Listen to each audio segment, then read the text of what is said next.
ना इधर ना उधर, सीधे मुद्दे पर नजर। और क्या है आज की खबर, आप देखना शुरू कर चुके हैं न्यूज़ 18 पुनीत के साथ। डोनाल्ड ट्रंप कह रहे थे कि ईरान के साथ हम डील करेंगे, लेकिन उसके बाद इजराइल ने कहा कि हम अटैक करेंगे। फिर डोनाल्ड ट्रंप और इजराइल के बीच बातचीत हुई, यानी नेतन्याहू के बीच फ़ोन पर बातचीत हुई। उसके बाद फिर गर्मा गर्मी हुई। उसके बाद तेवर थोड़े से नरम पड़े हैं नेतन्याहू के। लेकिन क्या स्थितियां ठीक हैं? क्योंकि आईएईए की तरफ से एक चेतावनी फिर से जारी की गई है। एक गुप्त रिपोर्ट जो है वो बता रही है कि इतना ज्यादा संवर्धन यूरेनियम का हो चुका है कि अब कभी भी परमाणु बम बन सकता है ईरान में। इसी की बात करने वाले हैं अंकुर त्यागी, मेरे सहयोगी मेरे साथ मौजूद हैं। अंकुर जी, चीजें कहां जा रही हैं, क्या पटरी पर हैं? देखिए 60-70% जो यूरेनियम इनरिचमेंट की बात थी वो तो हम पहले भी अपने वीडियोस में डिस्कस कर चुके हैं।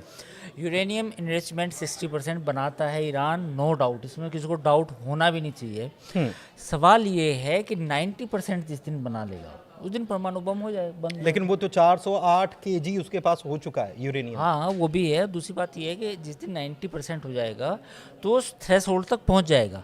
और यही बात इजराइल बार बार कहता रहा है पूरी दुनिया को, खासतौर पर अमेरिका को, कि वो परमाणु बम बनाने के बेहद करीब है। और जिस दिन ये परमाणु बम का परीक्षण हुआ उस दिन आप सोच सकते हैं क्या होगा। तो मिडिल ईस्ट में एक नया डिफरेंस पैदा हो जाएगा, ईरान बेकाबू हो जाएगा और ईरान फिर जो कहेगा वो सऊदी अरब में मानेगा। साल दर साल इसमें इजाफा हो। 2023 से लेकर करीब 100 किलो के आसपास इसकी क्षमता थी ईरान के पास, अब 408। और हाल में मतलब कुछ महीनों के अगर देखें तो उसमें बहुत ज़्यादा तेज़ी देखने को मिल रही है। 200 से 408 केजी तक ये पहुंचा है। तो ये कैसे हो रहा है? बातचीत कर रहे हैं और साथ ही साथ काम भी कर रहे हैं। बिल्कुल, आपने ये भी बहुत अच्छा सवाल पूछा कि जो बातचीत 5 दौर की हुई, इसमें जो टाइम मिला ईरान को, ईरान तेज़ी से इसे करना चाहता है, वो बार बार अटकाता है। पहले एक बयान दिया जाता है विदेश मंत्री की तरफ से कि हम बातचीत कर, वो हम मान गए हैं अमेरिका की शर्तें, जो परसों आया बयान आया था। और फिर 2 दिन बाद ही उसकी मजम्मत कर दी जाती है, उसकी आलोचना कर दी जाती है कि नहीं नहीं ऐसा कुछ नहीं है, हम तो हमारी सॉवरेंटी इम्पोर्टेंट है, हम उसके लिए लड़ेंगे। और फिर 2 दिन बाद कुछ हल्का सा ग्रीन सिग्नल, ठंडा सिग्नल दिया जाता है कि नहीं बातचीत हुआ है। तो ये टाइम बाय किया जा रहा है, ये बात हमारा एनालिसिस भी कहता है और दूसरा इजराइल भी यही बात कहता है कि टाइम बाय करता है ईरान। अच्छा, टाइम बाय करता है ईरान। सऊदी अरब को खबर, ये एक चीज़ हमने बहुत पहले डिस्कस की थी, 1 महीना हो गया। 17 अप्रैल को सऊदी के रक्षा मंत्री जो हैं वो दौरा करते हैं ईरान का, बताते हैं कि बातचीत बहुत अच्छी रही, वेल एंड गुड, डिफेंस में हम लोग काम करेंगे और भी चीज़ों में काम करेंगे। अब वापस वो उस दौरे की चर्चा अब निकल कर सामने आती है और ये बताया जाता है, पूरी दुनिया में ये बताया जा रहा है कि वो एक मैसेज लेकर गए थे अमेरिका की तरफ से कि देखो ये न्यूक्लियर डील जो है इसको कर लो, लॉक कर लो, वरना मुश्किल होगा। तो ये 1 महीना से ऊपर हो गया, अब तो 1.5 महीना होने आया उनके दौरे को, तो कुछ तो हुआ नहीं। तो ये चीज़ें जानबूझ के रखी गई हैं, जानबूझ के रखी गई। ईरान का पहले दिन से मकसद है कि वो परमाणु बम बनाना चाहता है। ये क्लैरिटी ऑफ माइंड ईरान को है। अगर क्लैरिटी ऑफ माइंड में, ये दिमाग में ये स्पष्टता नहीं होती तो वो कभी का समझौता कर चुका होता। वो सैंक्शंस जो उस पर लगे हैं पिछले 4-5 सालों के, 8 सालों के, क्यों झेलता वो? एक बेसिक दिमाग है, बेसिक एक कॉमन सेंस है कि अगर ईरान को परमाणु बम नहीं बनाना होता तो ये सैंक्शंस कभी के हट चुके होते, उसको बनाना ही है। सऊदी का इन्वॉल्वमेंट, मैं ये पूछ रहा हूँ आपसे। सऊदी तो अमेरिका के कहने से गया, अमेरिका के कहने से गया था। हाँ। ये तो अब खबर आ रही है ना। हाँ, ये खबर अब आ रही है कि सऊदी अमेरिका के कहने से गया। लेकिन 17 अप्रैल को जब दौरा हुआ, उसके बाद जब दोनों ने ब्रीफिंग की तो उन्होंने कहा कि बहुत अच्छी बात हुई है, हम सहयोग बढ़ा रहे हैं आपस में, बिजनेस बढ़ा रहे हैं आपस में, डिफेंस बढ़ा रहे हैं आपस में। देखिए वो तो मीडिया में चीज़ें नहीं आती, पीछे सब कुछ चलता है। तो पहले, लेकिन 1.5 महीने बाद तो चीज़ें लाई गई हैं। अब वो इसलिए प्लांट की जा रही है। प्लांट नहीं, वो अब ये मीडिया में डाली जा रही है कि सारे एफर्ट्स हमने किए, ये नहीं मान रहे। अच्छा। हमने विदेश मंत्री को भेजा, सऊदी अरब को बोला आप भी समझा दो। हमने 5 दौर की इनके साथ बात कर ली तो भी नहीं माने, 6ठे दौर के बाद भी कर लेंगे तो भी नहीं मानेंगे। तो अब हम क्या करें?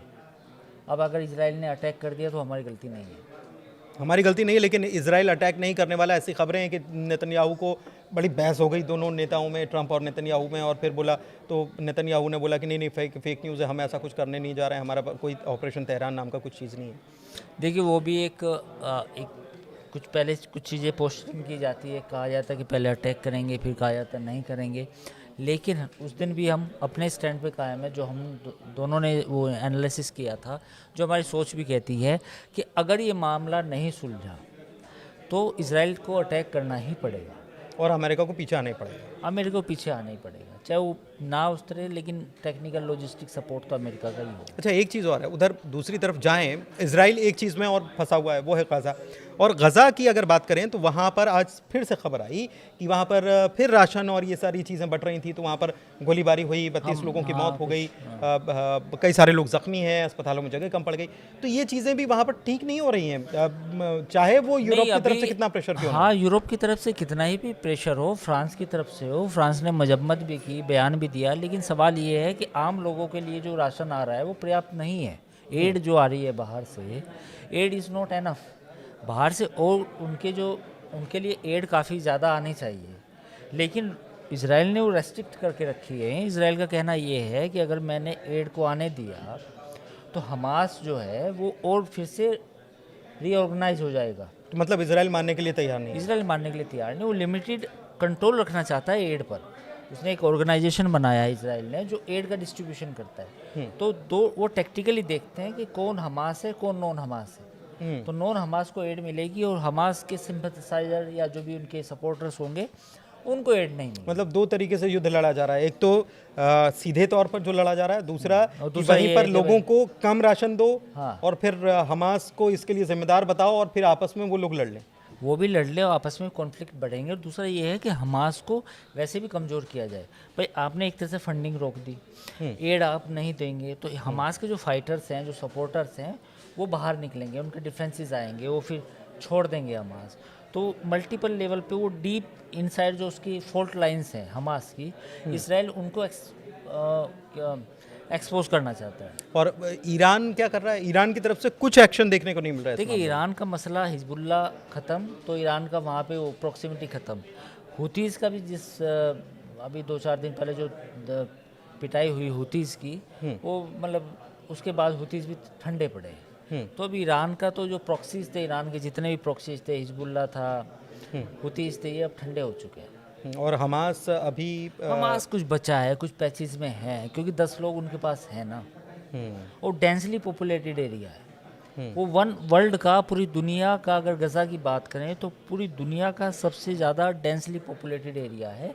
तो ऐसे में ऑपरेशन करना वहाँ उस इलाके में बहुत मुश्किल है।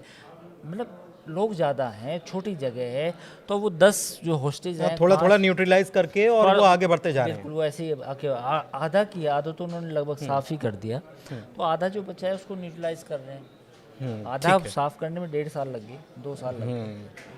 तो ये परिस्थितियां हैं, मिडिल ईस्ट की परिस्थितियां ये हैं।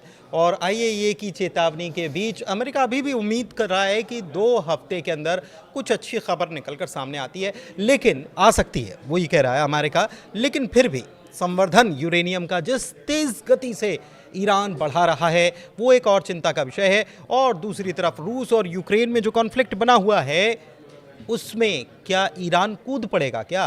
क्योंकि डिफेंस इक्विपमेंट्स या हथियार जो हैं उसका सपोर्ट तो मिल रहा है ईरान की तरफ से रूस को, लेकिन जो परिस्थितियां वहाँ पर और ज़्यादा गहन होती जा रही हैं, उसके बाद ऐसा लग रहा है कि और भी चीज़ें बहुत ऊंचे लेवल पर बढ़ती नज़र आएंगी।